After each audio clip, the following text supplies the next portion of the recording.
Welcome to the Groove Pod, where two cousins and lovers of music explore their journeys through audio and listening to music, and specifically explore whether or not it's worth going down the path of vinyl in this digital age. Thanks for joining us, and we hope you enjoy the show. Welcome back to another episode of the Groove Pod, everybody, and hopefully you're bursting to find out what Nic's journey was with the phono versus auxiliary experience that we teased at the end of last episode before I so rudely cut Nic off. So we're going to jump straight into that. Nic, you were going to go away and play with you've got an Audio-Technica turntable, if I remember correctly, and we were lamenting at the end of last episode that it has a fixed RCA cable that you cannot change even if you want to, but it does let you switch on or off an internal phono preamp, so you can plug it into an external device that does that extra phono amplification for you. Is that all correct? And what were your experiences? So I have the Audio-Technica AT-LP60 USB, and it is very much sort of considered not quite entry level, maybe sort of pushing sort of into I don't know if you call it mid tier, low to mid tier. I think I paid about $200 for it when I bought it new. It was very well reviewed. And it was sort of in the price point that I wanted. And I didn't know if I was going to be getting into vinyl. So I was like, I feel like I'm okay with that investment. I knew the Audio-Technica brand. I thought, I liked the reputation of that brand. And so I bought it. Got it out of the box. And the first thing that I went, was the fact that, the RCA cable it's physically attached to the back of the device, which I do not understand. And it's flimsy. It's a little crappy one, which is like, oh man, like if they'd given me something nice and thick and weighty and that would be a different story, but it really feels like a cheap, crappy cable. So for those who want a visual, if you've ever bought like a cheap pair of speakers or a DVD player, for instance, and it came with the free cable that comes in it. The black plasticky like figure eight joined together in the middle, horrible cable is what sticks out the back of Nic's turntable. Yeah, so soul crushing when I got that out, because it's Audio-Technica and like, oh, that's pretty cool. Like, this is a good brand. This brand's been around. It's got a reputation. And then you open the thing up and it's sort of silver and chrome, and it's like, oh, that looks great. You turn around and you go, what has happened? This is a travesty. Anyway, as you say, little button on the back which allows you to select between either a phono out or a line out, and you can just, in real time, you can sort of flick this switch backwards and forwards, and it's going to change the signal in some way. And I did not know really what was going to happen when you change that. My amplifier is a Dayton Audio is the brand. And again, nothing insanely high end, but something that sort of reviewed well and had, it's got some tubes in it for some warmth. It's a 100-watt hybrid stereo amplifier. I think it's made in Taiwan. As you can tell, I didn't do a ton of research, or I don't really know a lot about it. But anyway, and it has a phono input and it has an auxiliary input. So up until, and I did this today, Locke, in prep for our recording session, up until today, I have only connected my vinyl player through the phono input on the Dayton amplifier. So and I've enjoyed. That means you were using the preamp, the phono preamp inside the Dayton was doing the extra work, is my understanding then. That would be my understanding as well. So I had the Audio-Technica, I had that little switch on the back set to phono, and then the beautifully inbuilt RCA cable, black, thin, flimsy RCA cable plugs into the phono input on the Dayton amp, and that's how I've been enjoying my records. And I have been enjoying my records. I have been enjoying them. Like that, I just want to state that. Loved it. Have loved it. So today, in preparation for the episode, I got my. I was trying to work out what should I listen to, and I got the 50th anniversary remaster of Dark Side of the Moon. Nice. Thought, that's good. And side 2, Money, which is maybe it's cliche, but it's one of my still a great track, favorite Pink Floyd tracks. And anyway, and I run away from it when I hear it at audio shows, so it doesn't get ruined for me. I want to keep that as a listening song, not an auditioning song. I can only imagine, going to audio shows and having. I used to work in a music store and an instrument music store, and we didn't quite go to the point of having to have a poster on the wall that says, you are not allowed to play Stairway to Heaven or Thunderstruck. But we would strongly encourage people when they started to play any of those opening riffs to here's a book of, I don't know, Bob Dylan songs. How about you try that instead? Anyway, I played Money. This was with my speakers, with my Infinity speakers. I had them probably the best part of maybe 2 meters to my left and right, slightly angled in towards me, and I sat in the middle. And the first thing I noticed, again, this is how I've been listening to it for the past year and a bit. First thing I noticed, soundstage. I noticed that the majority of the soundstage was to the left, not entirely left, not like it was fully left mono, but it was, if straight ahead of me is 12 o'clock and my speakers were at, let's just say they're at 9 and 3, the soundstage was at about 10:30. The majority of the sound was coming from this sort of left of center, which I thought was interesting. And I thought, that's interesting. I guess maybe when they did the remaster, or maybe this is from, maybe this is the case for, the original mastering, they wanted a left dominant sound. And I could definitely hear instrumentation coming out of the right speaker. So it wasn't like it was something was wrong with the signal, but it was all coming out of left. But I enjoyed it. I thought it was great. I thought it was fantastic. Then I I listened to the whole track, and it sort of bleeds into the next one. So I stopped the record there.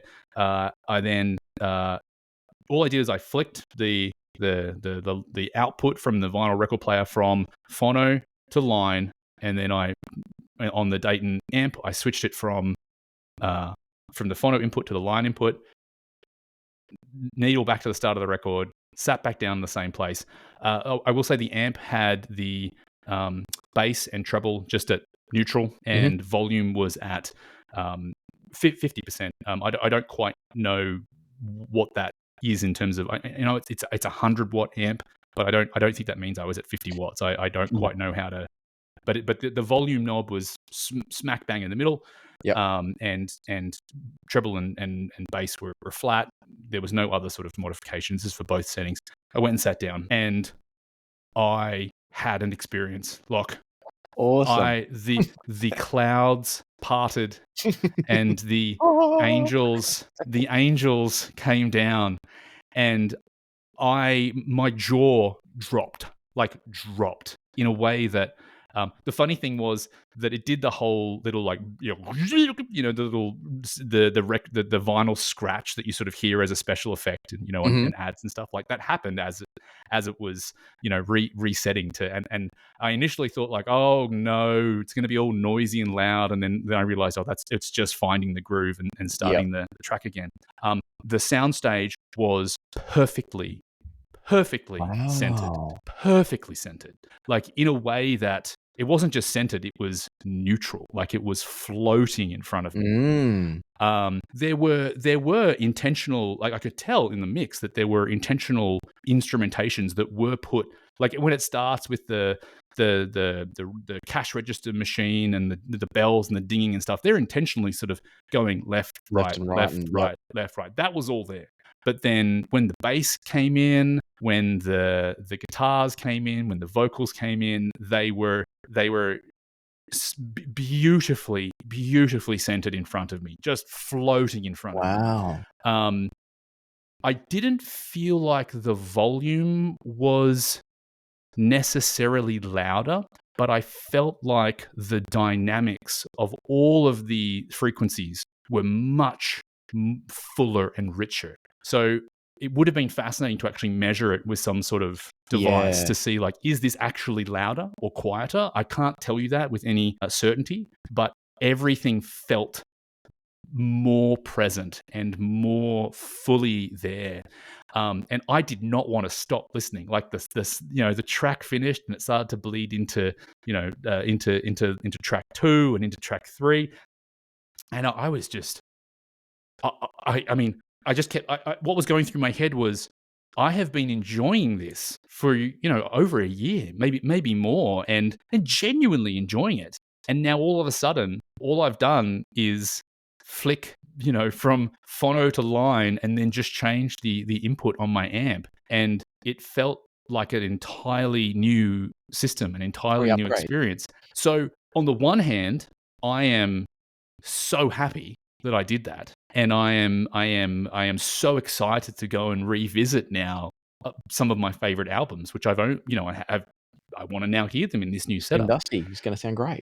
Slim Dusty live in Wagga Wagga from 1978, I think.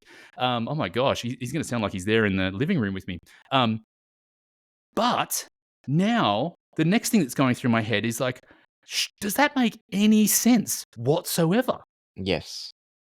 Is it possible that the phono stage in either the record player or in my amp is broken? Or does what I've explained to you, as excited as I am and as wonderful as the experience was, does it make sense? There's a few. Yes, it does. There's a few things to talk about, I reckon. One possible contributor, but I don't think it's the only factor here, is that even a couple of decibels difference in loudness can make music sound better. It's the old trick. They used to talk about this in like hi-fi stores. They'd go in and they'd plug in. Let's say you've gone in to choose speakers, and what they'd sometimes apparently do, I don't know, this could be all urban myth, but it is still a good demonstration of the science. The salesperson would play you a pair of speakers with, let's say, sensitivity of 90 decibels per watt. And that the higher the sensitivity, the louder it is for the same amount of input. And so they'd play you those, and they'd go and choose a slightly more expensive speaker with a sensitivity of, say, 93 decibels per watt, and plug it into the same amplifier without changing anything else. And the people would go, oh my God, those second speakers sound so much better, it's worth spending more money. What was actually happening was the loudness was increased enough that you didn't really notice that it was louder, but it's loud. The difference is enough that we hear more dynamics, more energy. It can change the whole perception. So there could be a little bit of that going on, and it would be interesting for you to go back and try the same test and really focus in on the volume and just see if maybe you'd bump the volume up a little bit when you're using the phono input on the phono input, on Dayton amp, and then drop it down a bit when you go to the line over, like the line input. But from everything else you said, I think there's more going on. It does sound like there's an issue if you're getting that really strong left panning of the sound on the Dayton phono stage. It makes me think there's an issue with that phono stage. And so I don't know, how long have you had the amp? Is it out of warranty? Oh, great question. October 1st, 2023 is when I purchased it. So I actually don't know what the warranty is, but it's definitely over a year. Yeah. So that might be a ship that sailed. But having said that, it would not surprise me in the least to learn that the phono stage in your turntable is better than the one built into an amp like that. An amp like that is built, it seems like a nice solid amp, but it's built to a budget, it's built to a price point, and they're not generally going to invest a lot of money into the phono stage of something like that, because it's a secondary inclusion. It's not like most people are not going to be using it with a turntable in today's world. So I wouldn't stress about it. I'd just go bonus. I'm just going to use the phono stage in the Audio-Technica from now on until such time as you're ready for another upgrade, in which time you might go and buy a dedicated phono preamp that is possibly even better again, but it's not something that you need to rush out and do because it sounds like you've already got a lovely setup with the inbuilt one. So I just want to make sure from a sort of a taxonomy perspective, where I'm not mixing my terms here. So when on my Audio-Technica record player, my vinyl record player, the switch on the back says either phono or line. Mm-hmm. And so the clouds parting and the angels singing, that was when I did two things. I switched it from phono to line, mm-hmm. and I then plugged it into not the phono input, but the auxiliary RCA input on my amp. Yep. So are you saying that in that scenario, the phono stage amplifier, there's a phono stage amplification happening in the Audio-Technica turntable? Correct. As opposed to it happening in the Dayton. Yep. Got it. Okay. So that's thank you for clarifying that, because I was sort of unclear what that sort of meant in terms of where, and this comes back to, I think maybe episode 2, where I sort of asked you a question about when signal gets amplified, is every single time you amplify it, are you potentially losing quality or introducing noise or distortion? And so my assumption was that, well, you sort of want to amplify signal the least amount of times as possible. Yes. And you sort of challenged me a bit on that by saying that, you use the analogy, I think it's like the phono stage gets you to 30% and then the rest of it gets you to the other 100.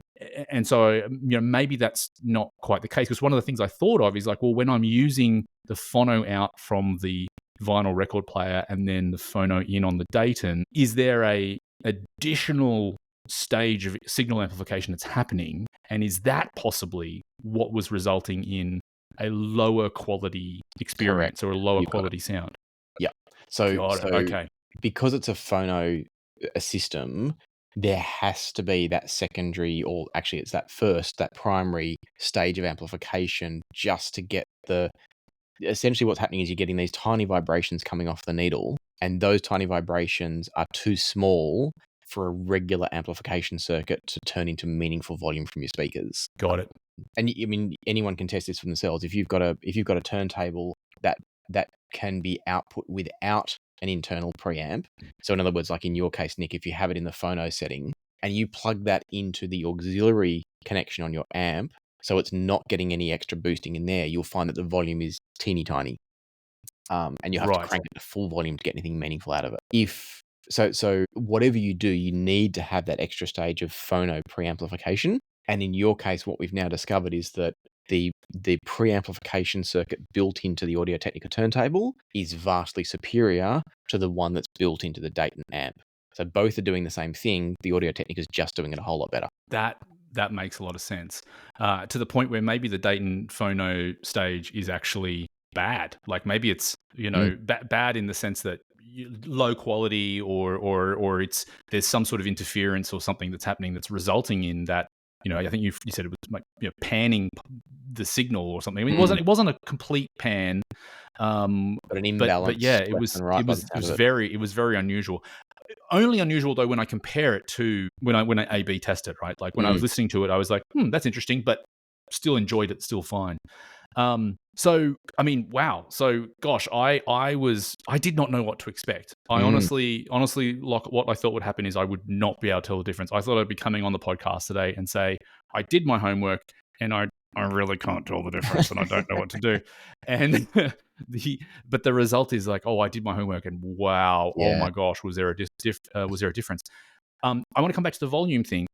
Is there like some sort of app on my iPhone or something that I can do to actually measure the volume? So, for example, can I put it up to this speaker and test do this A/B test again and find out whether or not, oh well, when you are on line out, line in on that second configuration, you are actually getting more volume. And as you say, like, it could just be partly because it's a little bit louder.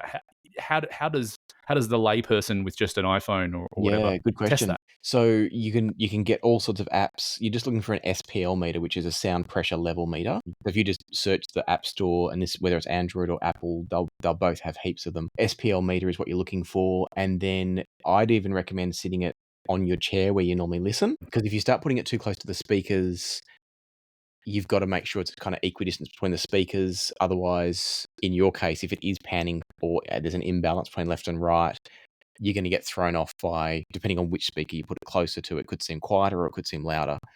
Makes sense. So I just put it on your seat where you listen. And it's actually another good thing you can do with that is if you look at that, then you just adjust the volume so it's the same from both. So if you're listening and you're getting it, normally these things will kind of give you an average. If you leave it playing for 30 seconds, it'll give you an average of what it's been doing, because obviously music fluctuates moment to moment. There's peaks and troughs. So let's say you're listening and it's 85 decibels from the Dayton phono pre-stage, if you plugged into where it says phono on the Dayton, and then if you swap over and it suddenly goes up to 97, then just dial the music back until 87, I should say. Then just dial the music till it comes back down to 85, and then you're comparing apples with apples. That's great advice. I mean, Yeah. that will be my homework, I think, for maybe the next episode, Cool. or at least a bit of a follow up for the next episode. Yeah, it'd be good. Yeah, and some couple of caveats here. I only tried that one album and that one track. It should be enough. It should be enough. Yeah. I mean, I was thinking, as long as I chose a really high quality, piece of music that I knew was well recorded and well mastered, and the actual medium itself was very good. And yeah, nothing else was different. So that's kind of fascinating. Yeah, I think probably two things to mention to people is that there might be some out there going, those phone SPL meters aren't particularly accurate, and that's 100% true. You shouldn't rely on them as a professional grade SPL meter. But if you're using the same tool for both jobs, in this case, we're just looking for relative difference. So whether it's actually at 85 dB, when it says 85 dB, doesn't really matter. As long as it's telling you that there's a +2 or a -2 difference, or +4 or -4, whatever it is, that's the thing that matters. So for those that are worried about that, yes, they're not necessarily perfectly calibrated, but it's the relative difference when you're using the same tool that matters. And the other thing I wanted to mention is that this is why there are dedicated phono preamps on the market. People will go out and spend a small fortune on a box that just does that phono preamplification. So they'll go from their vinyl turntable into a box that just amplifies that phono signal before they then send it on to the rest of their source chain. And it can make, I mean, I haven't played in this space, so I'm not going to try to make any specific examples or claims, but I know from discussing it with people and hearing, like seeing reviews and stuff like that, these devices can make a huge difference because they are an integral part of that signal path. That's what you said before, Nick, about every time you're amplifying the signal, if it's not being done really well, you're degrading the quality that comes out the other end. So the better you do it, the more pure that signal passes through. So I think that's really important as well. Yeah, so I'll come back to then, what I mentioned, I think it might have been the last episode, and the two areas that I think are next for me to explore in terms of maybe upgrading my system is a new stylus for my turntable, and then potentially the speaker cabling. In my instance, there ain't no cable I can replace with my record player because it's built in, and so I could look at the actual wire, the speaker wire that's connecting my speakers to the amplifier. However, I don't want to throw cold water on that idea, but I will say I'm somewhat skeptical in my own ability to be able to discern the difference there, where I feel like maybe stylus, could be something that I could hear some differences in, but I don't know. Yeah. But I'm now thinking maybe I put speaker cabling and wire to the side for a second, and maybe what I should look at, potentially a dedicated phono preamp. Is that the right taxonomy? Phono preamp. Yep. And a stylus. Maybe those are the two areas. And while you've been chatting, I've just been looking online for what does a phono preamp start at, and it looks like there are some relatively well reviewed, sort of inexpensive ones. Looking about between sort of $75 US, $100 US. Hearing that, is that is there a minimum amount of money that is worth spending? The ceiling is infinite. I'm sure you can pay the ghost of Wilkes, what's his name, Bales and Wilkes, whatever. You could. I was trying to make a hilarious joke about some sort of audiophile god who doesn't live anymore. That anyway. But like a $15 phono preamp probably is going to be crap. Yes. Right?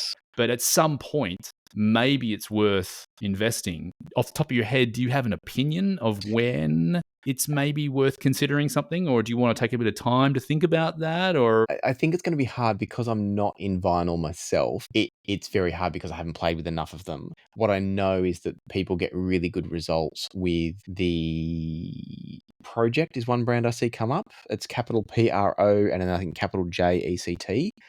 As far as I know, they're still around and doing it. Yep. So they have a good reputation. And Shit Audio is another one. SCHIIT. So Shit Audio from the US, so they're nice and easy to get a hold of. They've got some great phono preamps as well. I'd probably look at their options and see what that range is like, because I know both of them by reputation, and I also know that they're not expensive. So they're going to give you an idea of, or at least not considered to be expensive. So they're going to give you a good idea of what a good, well-regarded but affordable phono preamp starts to look like in terms of price. I would suspect you can get out of it within $150 to $200. Probably. I don't know what that means for those that are around 75 to 100. Is that Australian dollars or No, that's American the US dollars? I'm talking. Oh, okay. All right, Yeah. got it. And I say that because the other thing I'd be thinking about is the breakdown of cost within your turntable. The preamp stage in that turntable, if it's a $250 turntable, for instance, the preamp circuit in there is going to make up a part of that $250. And so it could be that you've already got a $50, $60 preamp made by a brand like Audio-Technica in there. It's probably, as your test may suggest, pretty good. And so spending $10 more, $15 more than what that one might be worth if it was a standalone retail unit, is probably not going to get you huge gains. And that's why I think you might be better off just bumping up a little bit higher if budget allows. But here's the big but. You've got fixed RCA cables. And so I at some do. point, we come back to this whole cables as a bottleneck conversation. At some point, the signal integrity going from that's probably the wrong word. The signal's going to Signal get quality? through, but signal quality, let's call it. The signal quality and the transparency of the connection coming from the turntable to that phono preamp, if it's an external one, I mean, is then going to be limited and bottlenecked by those cables. So if I was in your shoes, I probably wouldn't go down the phono preamp circuit just yet. I think the cartridge idea is absolutely where I would begin. Ooh, cartridge. I said stylus. Same thing? Same diff. Yeah. Okay, got it. And, All right, I thank you. don't know. I don't actually know what the correct terminology is. I could be using it wrong. I think the cartridge is considered to be the whole thing that goes Okay. into the arm on the record player, and then possibly the stylus is just technically the term for the bit that sticks out of the cartridge and touches the record. But I don't know that one for All right. certain. And I think people do largely use them interchangeably. And for those listening to this, we are not vinyl aficionados, and please forgive us if we do use terms interchangeably.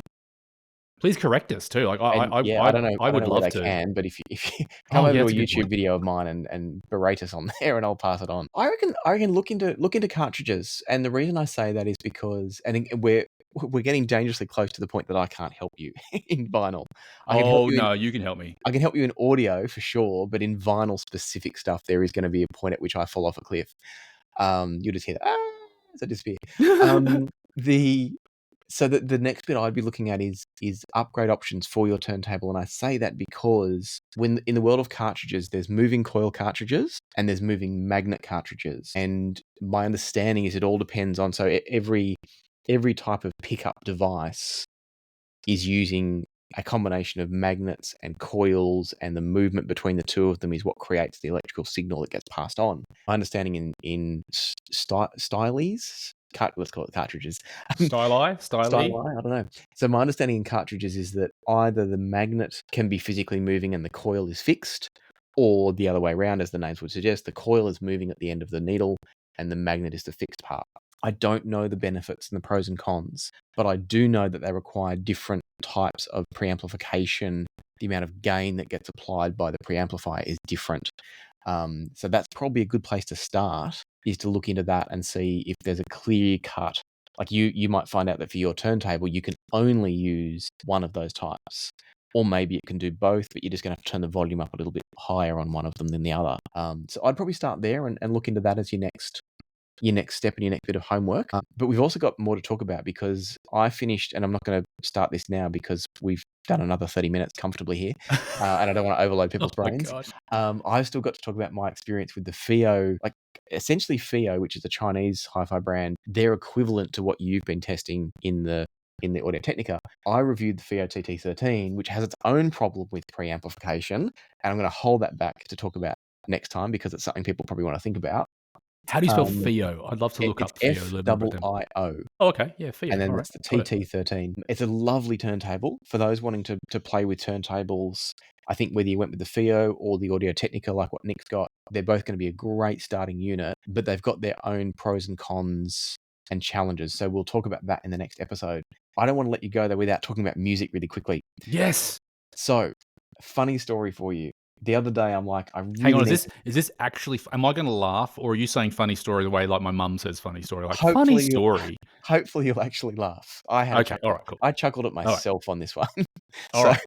so you've recommended a band to me recently, and the other day I'm like, I've really got to add more of their albums. I'd listened to one of their albums. I thought I've got to add more of their albums to what I call my discovery playlist. It's the one that I go to when I'm in the mood for something new. And so I've gone searching, and I jump between Tidal and Qobuz are the two streaming Mhm. services that I use. And so on this particular day, I was looking at Qobuz, and I think when you first told me, I looked it up on Tidal, the band that you recommended. So I've jumped into Qobuz and I'm searching for Salad. I'm going, the band, of course, that you recommended was Lettuce. So Lettuce. in Yes, my yes. brain, it got turned into Salad. So I'm hunting for Salad, and I'm like, that doesn't look. And there is a band called Salad, I and bet there so is. Yeah. I'm looking at it, and I'm going, this doesn't look like it. This isn't the album that I remember looking at.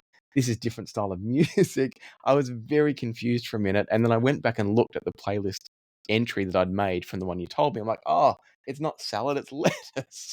I have now listened to Lettuce. I'm a huge fan. I find some of their albums I like more than others. Like one or two of them went a little bit more electronic and a little bit less kind of funky jazzy.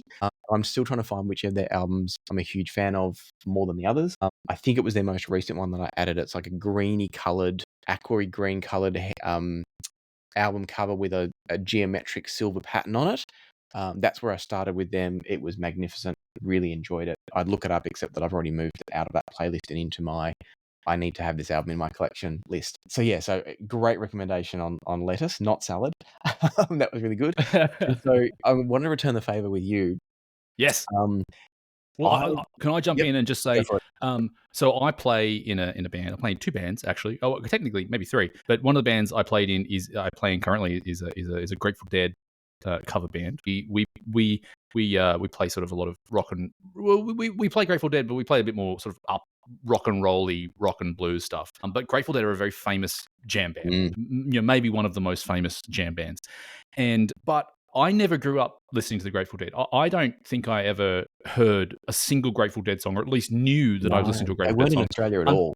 No, either they never toured to Australia, or if they did, they never toured with any real sort of. They didn't land, like you know what I mean. They might have been there for one or two off little gigs or something like that, but they certainly didn't come to Australia in force. What's that? We were And so I only got into being in this band because I met some great fellas here where I live in the Pacific Northwest near Seattle, and they were Grateful Dead fans, and we jammed a couple times at a open mic, and we were like, this is fun, let's get together and do this some more. And they were big Deadheads, and they were like, let's play Grateful Dead music. And I said, I'd love to. I'm happy to. I know none of the music, literally know none of the music, and so I give you this backstory because, when I'm sort of would start listening to Grateful Dead, I'd put on an album, and Spotify, which is my sort of current streaming service of choice, is once you get to the end of it, maybe Tidal and Qobuz and other do this, but it'll sometimes it'll just keep playing music that's similar in sort of a similar genre. And so through maybe listening to some Grateful Dead and then that album finishing and then the Spotify service just sort of playing things that it thought I would like, it would play some Fish and it would play some Government Mule and I would hear some Lettuce, and from time to time I'd be like, oh, that's kind of cool, but didn't really sort of know much about it. And then my fiancée Sally bought me tickets to go see the Lettuce show for my birthday last year, but didn't tell me. She just said, we're going to a great jazz venue in Seattle. I think you're going to like this band. I don't know. Turns out it was Lettuce. It was one of the best live jazz gigs I've ever been to. And I bought from them, as from their merch tent, I bought on vinyl their live in Amsterdam recording. I've got that in my playlist, and I'm so excited to listen to them. It is phenomenal. And the reason why I bring it up is that I really like Lettuce. I've listened to a lot of their stuff. It's fantastic. It sounds so cliche to say this, but hearing them live is something different again. And it's not that they're two different bands. They're absolutely the same band.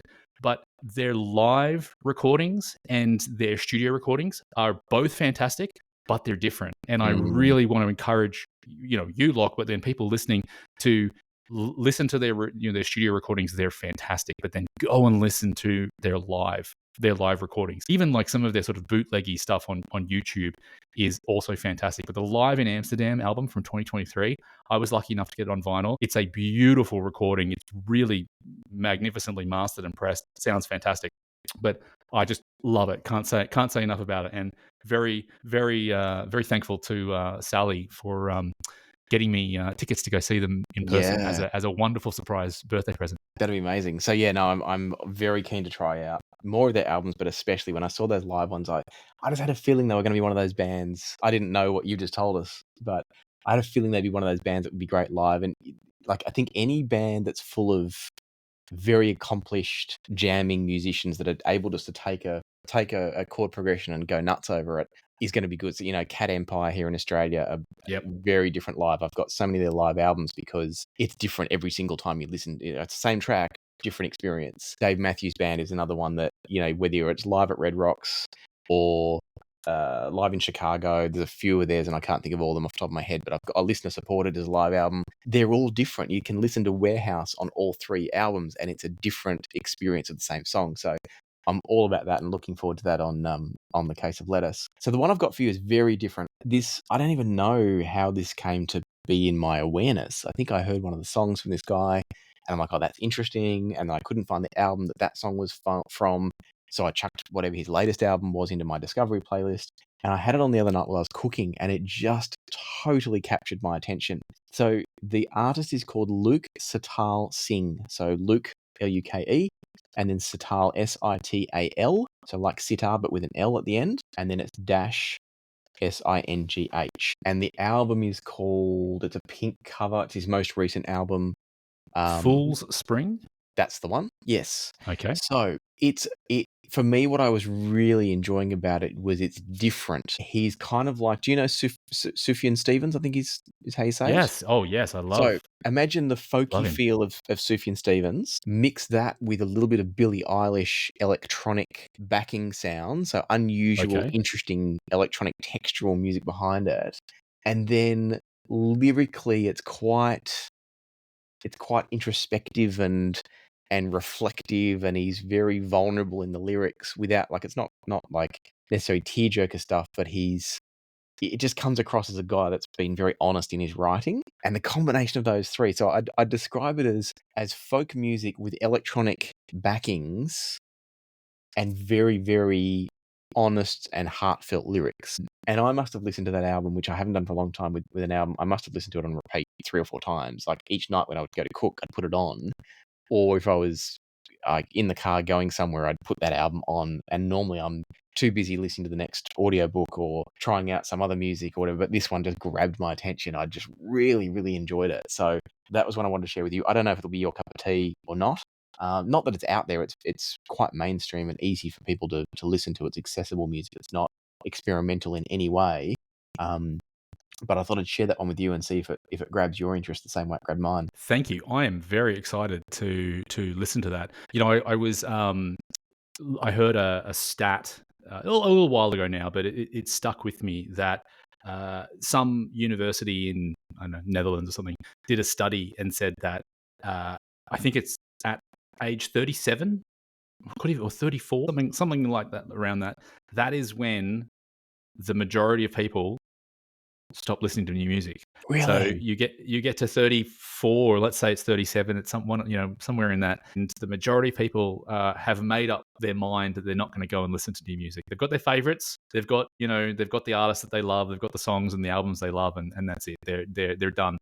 I was reflecting on that and really sort of looking at the stuff, just looking at my Spotify playlists and sort of looking at my records that I have, and there is some new music in there. There's not none, but it's a really interesting observation that 9 times out of 10, maybe more than that, I'm picking something that I already know and I already know that I like and have liked for a long time, and would probably claim to have chosen and picked that music 5, 10, 15, 20, 25, 30 years ago. And that's a really fascinating observation. And it's something I want to sort of break out from a little bit, because there is, so much amazing music out there that I've never heard of, let alone new music that's coming all the time.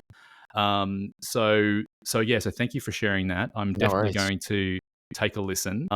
My biggest challenge with listening to new music is that I have a 10 and a 12-year-old, and somehow we have a Spotify family account, but somehow like my profile is on their on their devices and on their speakers in their bedroom. And so I haven't worked out how to sort of disconnect and reconnect it so they can have their own profile.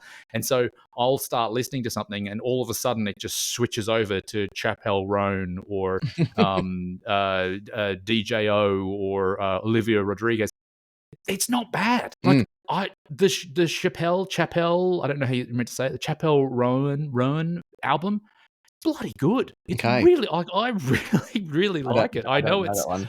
I mean, it's, I think she won like 900 Grammys or something. So it's, she's the quintessential sort of pop star at the moment. I believe. I don't know if she's in yet the echelons of a Taylor Swift, but it's definitely sort of pop and to some degree mainstream. But I've really sort of enjoyed it. And then the have you ever watched Stranger Things? I have. I never watched the whole thing. I think I've watched all of season 1 and some of season 2. So the actor that plays Steve is also a musician, and he makes music that he publishes under DJO. But I don't think it's DJO as in like disc jockey. I think it's like Dio, or maybe it's his initials. I have no idea. Right, okay. But my 12-year-old Kendall has discovered DJO, and she's constantly playing his stuff, and it's actually also pretty good too. Okay. It reminds me sort of like of the Cars, sort of like Rick Ocasek. How do you say it? I don't know his name. You know what I'm talking about. I know the Cars. I didn't know the name of the singer. Yeah. Rick Ocasek, who was one of the founders and the leading singer songwriter producers of the Cars, as well as many other amazing bands. So I can hear like some of that sort of 80s new wave stuff in it. It's actually kind of cool. But but I'm not going to formally recommend. They aren't formal recommendations to you, Locke, and your listeners. I'm partially lamenting the fact that most of the new music I'm consuming is through my 12-year-old daughter hijacking my Spotify halfway through me listening to something. Thankfully, what she's listening to, I am sort of enjoying. But that's good. I will come back to you on a future episode with hopefully some more new music to share. I'm gonna have a quick old man yells at clouds moment. I love it. Let's do it. Let's do more of it. Only because what you were saying before, I have in a couple of playlists is the easiest way to explain it. I've got some music that I think I inherited on a device that I bought, and this person had downloaded a whole lot of stuff, and it was on the device, and I've ended up with it in my collection, and I'm trying to sift through and get rid of stuff that I don't want, keep stuff that I do want, and along the way, I've ended up with albums that are pop albums, for want of a better term, like current recent pop stuff, and so much of it just sounds like you could put it on, and because I don't have intimate knowledge of these singers, they all sound interchangeable. So I'm like, oh, that's probably from that album, and I go and look and know it's from a different album. And so then I, it's instead of being album A or singer A, it's singer B, and then I hear another song, go, oh, that must be singer B again. No, that's singer C. And it's like there's an element in the music I find at the moment where a lot of it is being produced exactly the same way, and it all sounds so interchangeable, which I think is a shame. It's not to say it's bad music. It's the interchangeability that really stood out to me, where there's not a sense of character from the individual musicians, which is not to say, like a Billie Eilish, Taylor Swift, they have a sound and they lean into that sound, and that's great. And whether you like it or you don't, what I'm getting at here is the sameness of some of them. So yeah, hearing you talk about the sort of getting hit with those other bits of music, and if it's enjoyable and it's a bit different, I'm all for it, and I love discovering new stuff. But I have been put off by a lot of the new pop sounding as I said, same, like interchange, swap out singer A for singer B, and no one's going to know the difference if they can't see the singer. Yes. Yeah, and I would say that a lot of the music that I get, forced on me. My 12-year-old will say, "Dad, can we play this song?" And I said, "Sure, I should play this song." And I'll go, "Oh, is that Sabrina Carpenter?" She's like, "No, it's Olivia Rodrigo." I'm like, "Oh, okay." And then they'll play another one. I'm like, "Oh, well, that's Sabrina Carpenter." It's like, "No, that's, I don't know, someone else who has a similar sounding Yeah, name." Ariana Grande, or That's yeah, old man yelling at cloud. Like, I'm clearly doing that, and I know it. But it is interesting that I want to be cognizant of my own bias, and I want to be aware of my own a lot of I have a sort of a caustic response to the idea of pop, like, ooh, pop bad. I don't want to be someone who listens to pop and enjoy pop, so I don't want to be that person. But yeah, there is some sameness, or sort of a. It can be upbeat, and you can tap and want to dance to it and sing and enjoy it. But then to be able to say, well, that is clearly the sound of this person, or that is clearly a unique voice and a sort of a unique interpretation. A lot of that is often lost, I think, in pop. But I mean, a lot of that is lost in every genre, right? That's true. I guess that is true. It's just that pop happens to be more out there and in our faces, so you see it more. And I think that's probably where the challenge comes up, is it's finding those outliers that do have their own sound in amongst so much else that's just that, it's the mass production corporate machines of produce more hits, people like this, let's make more of this.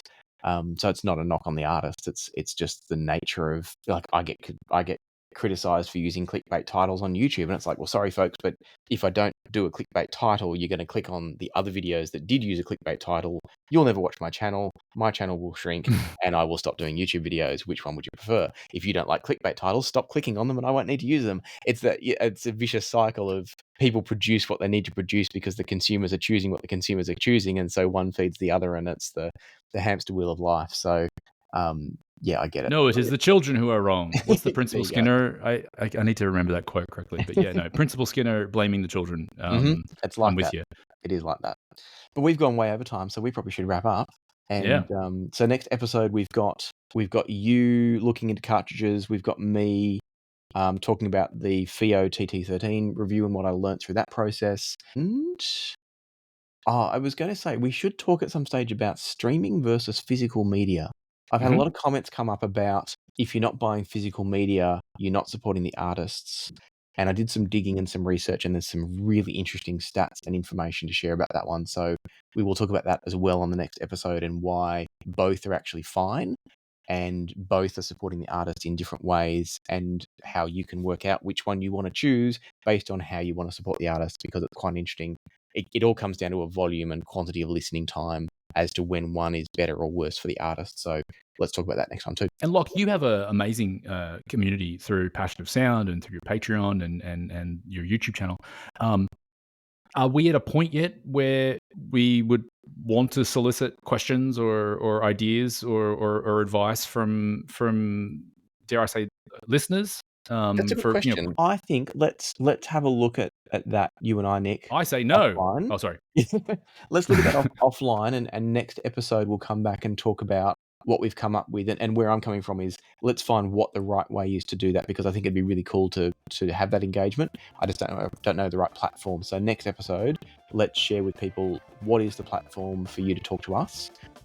Whether it's Blue Sky, Twitter, Instagram, whatever it might be, we'll find a way to email, a good old email. Well, that's probably actually the easiest. Let's look into that, and we'll find a way. Sounds good. Excellent. Well, until next time, everybody, thanks for listening, and we'll see you in another fortnight from now. Stay in the groove. Do we say that? Should we say that? Why not?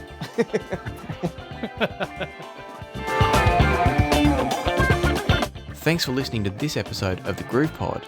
Until next time, happy listening, and we hope you'll join us again.